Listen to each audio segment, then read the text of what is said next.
Hello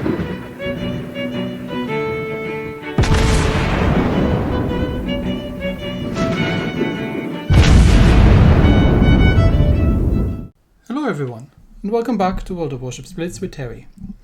Today we're looking at a video of VC, who's sailing in the Kagero, the Tier 8 Japanese destroyer, and they've been asking me to break down the battle and, you know, give a bit of a comment on what went well and what could have been done differently. We don't have an opening screen, but I do know that it's a bottom tier battle, and there is a single cruiser in the enemy team and a destroyer. The rest is all battleships. So we're playing Deadlock on Domination. I can't say very much about, well, which player particularly to look out for in the enemy team because I didn't get the opening screen. But VC is spawning at around the C Cup side in the Kagero, and the first thing that we kind of can notice here is that this is not a stealth build necessarily. I mean, maybe just didn't want to spend the silver for the camo, but this is I think it's called Red Alert camo, so this will not actually give any kind of concealment, which means that potentially the other destroyer could outspot them. But even though it's not a full stealth build, it still means that given the amount of battleships on the enemy team, they're going to outspot pretty much anything. So going for C is a very good option. Why is that? First of all, well, they're the only destroyer, and C is having an extremely good ambush position with that island right ahead there. So the very first thing you want to do at this point is use the engine boost and get into C Cup as quick as possible. Now we can keep an eye out and see where the other destroyer goes. But yeah, the engine boost here would have been a really good choice because you've got 3 of them. And then VC calls out and saying, yeah, I'm going to go C. I don't know where that cruiser is going. There's no reason whatsoever to go behind that island unless you're directly under fire and already spotted. So we don't know where the enemy destroyer is quite yet. But that island is a perfect ambush position because it's giving you safety from all shots coming in. And we know where the cruiser is. The cruiser's at B. We still don't know where the enemy destroyer is. The enemy destroyer is not in C Cup. How do we know this? Well, two reasons. First of all, A Cup is being capped, and none of the battleships probably could have made their way into A Cup quite yet. And VC is capping C, which means VC is the only one in C Cup, which means that Vatamagi over there is probably the closest target. So there's really no reason to even slow down. Or sit here for the ambush. You can go straight for the Amagi. The only thing that you have to look out for is that I think it's a hipper over in B Cup.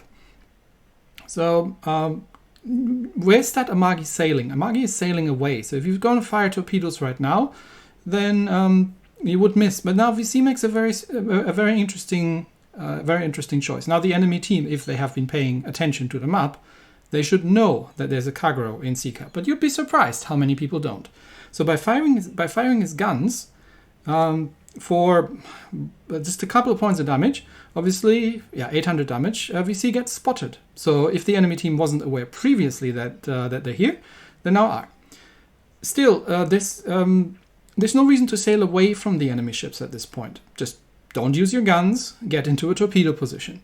The Kagero is not necessarily a gunboat. The guns aren't terrible, but you don't really use them like this and give away your position. So you should be sailing towards these 2 battleships over there, not get spotted, and drop some stealth torpedoes onto them, because they are still full health. So if you get into a close range fight, there's a fair chance that you might lose. But right now VC is spotted because of firing the guns. So there goes unspotted, and if you're not firing your guns for a while, your detection range goes down again. You can see that on the dotted line on the minimap. That's a good indicator for how close you can get. So VC is heading towards that Iowa, and you can see on the torpedo indicator. No, don't use your guns. You can see on the torpedo indicator where your target is going. You can still get a little bit closer. And because the Iowa isn't actually coming towards you or anything, and neither is the Amagi. So you can still get a little bit closer and get a torpedo drop off. Now the Iowa is accelerating, and this is a really good thing to do with the torpedo drop. Now, is assuming that the Iowa is accelerating towards B Cup. Now the thing is, and VC is dropping the torpedo slightly ahead of the guideline, because the guideline just tells you where the ship will be at its current speed, but if it's in an acceleration, dropping ahead is exactly the right thing. Now I'm not sure if this Iowa is really going to head into B Cup or it's just getting into a more broadside position to get their guns firing, because there's a cruiser in B Cup, but we'll see what happens. So right now he's still following that path, and but now it looks like the Iowa is turning. So these torpedoes are probably going to miss unless one of the other battleships over there is going to run into it.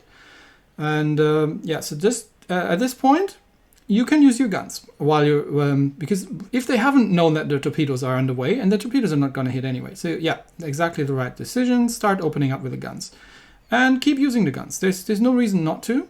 Just kind of until you've got your torpedoes ready again. The other thing you could do, and instead of going into B Cup, is or sailing around B Cup here, is try to get behind the enemy battleships.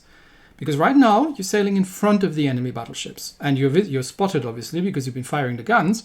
But you could go behind the enemy battleships, which means that either they ignore you, in which case they get torpedoed, or they have to turn around and deal with you, in which case they're not shooting at your teammates.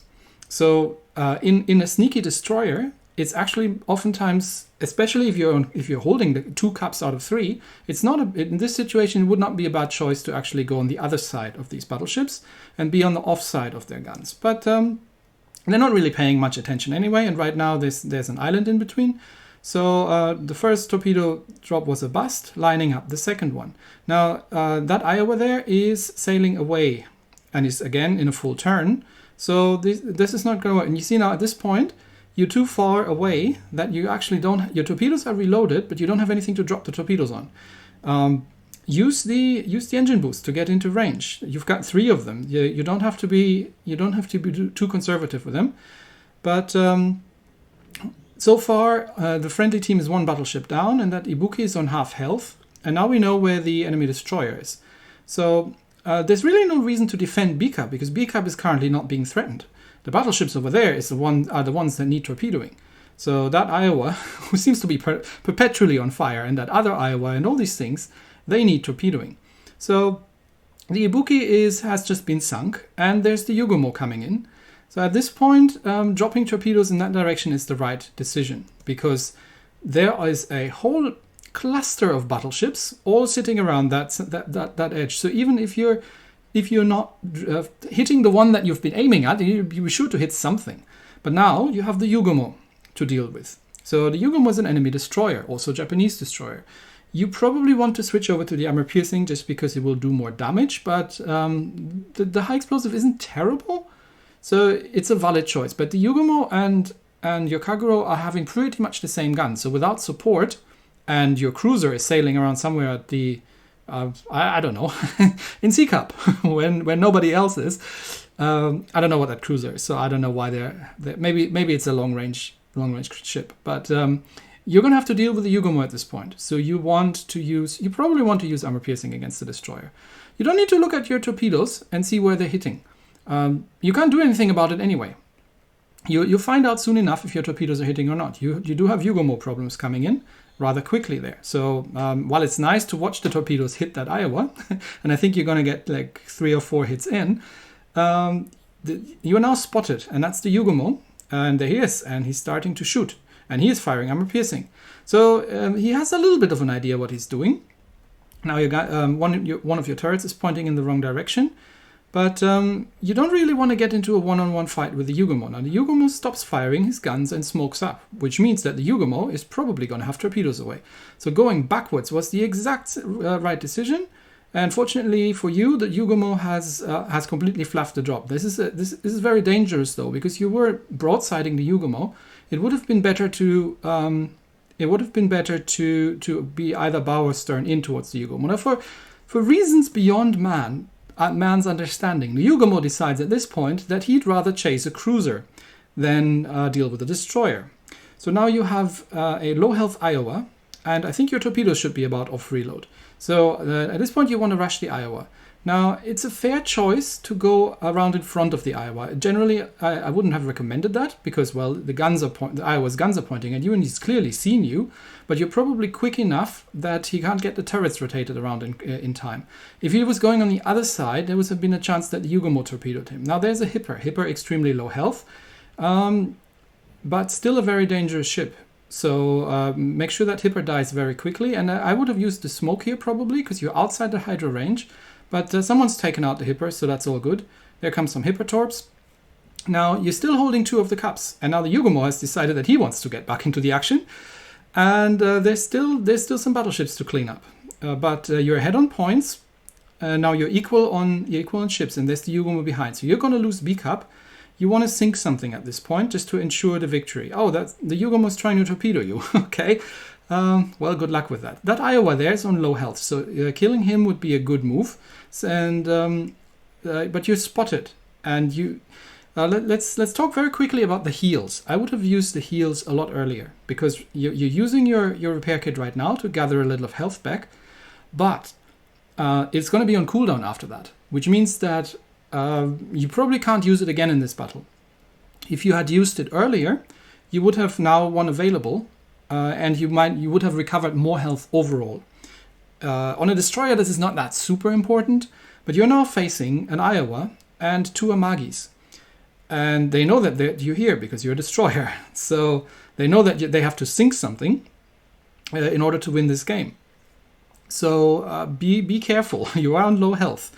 So at this point, VC realizes that and smokes up, and but doesn't linger around in the smoke screen. So there's also a low health Amagi. You want to kill either the Iowa or the Amagi. So VC makes an interesting decision here and decides to torp the Amagi that is on relatively high health. Now, these are Japanese torpedoes and they do a lot of damage, but I'm not sure it's enough to sink that Amagi. The other 2 are sailing away, so it's kind of the only target you have at this point. But generally, you want to try and, especially at this stage of the game, you want to try and sink something that's on low health. But yeah, torping that Amagi is probably the only choice you have at this point, and the Yugomo is still chasing you. So not sticking around in the smoke, and there come some Amagi shells in, and you got extremely lucky there not to be outright deleted by that Amagi, because he had the high explosive loaded. So you want to stop shooting and use your engine boost and get the hell out of there. Now, these torpedoes are looking good on the Amagi, but you're on 560 health now. You're a one-shot for the Yugomo. You're spotted. So, for reasons unknown to man, the Yugomo decides that, nope, I'm not going to sink any ships. I don't want any more. Don't fire your guns. You just went unspotted. You're on 500 health. Don't. I mean, it wouldn't have mattered, but you got extremely lucky to survive this. Under normal circumstances, against a team that wasn't completely full of potatoes, you would have been killed here. So, but yeah, that was VC in the Kagero, and doing 80,000 points of damage, which really is nothing to sneeze at. And let's look at the results screens. Which got the battle star for that one and the MVP. And yeah, it's a bottom tier. It was a bottom tier Kagero. 2 caps, 1 kill, very nicely done. There's a little bit of a surprise here in the once we get back into port. That, and I'm not. That is your Kagero, which isn't having any modules in it. So I'm assuming that, well, maybe you just got the ship, and I'm not sure if she's fully upgraded, but definitely got no modules in it. So what you probably want to do once you have enough silver is to at least add the stealth module into the ship, because that'll really help. And that's also one of the reasons why your detection was so high, because you're running on a stock ship. So in slot 3, the stealth module would be probably a very good choice for the first. And maybe engine boost or the propulsion mod in slot 2, and I can't remember, but maybe if you could get the torpedo reload mod in slot 1, that might not be a bad choice. Or if you want to do more aggressive play, just be aware that you normally don't get away with a lot of things that you've done in this battle. But yeah, very well done with a very stock Kagero. Thanks, VC, for sending that one in. And I wish you all a good weekend. And I'll see you all next time. Bye.